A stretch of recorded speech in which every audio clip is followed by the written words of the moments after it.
রবীন্দ্রনাথ ঠাকুরের জন্মদিন, তাই রবি ঠাকুরের লেখা একটি কবিতা পাঠ করে শোনাচ্ছি।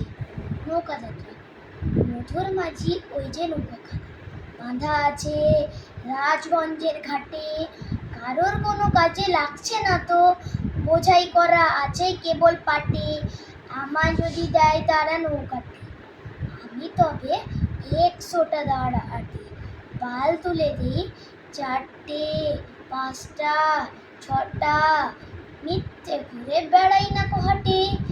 আমি কেবল যাব আর 7 সমুদ্র 13 নদী পার।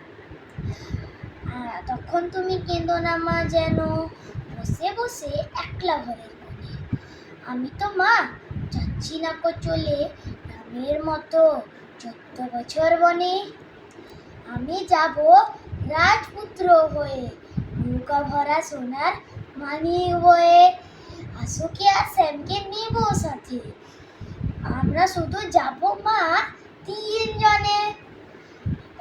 আমি কেবল যাব একটিবার, 7 সমুদ্র 13 নদী পার।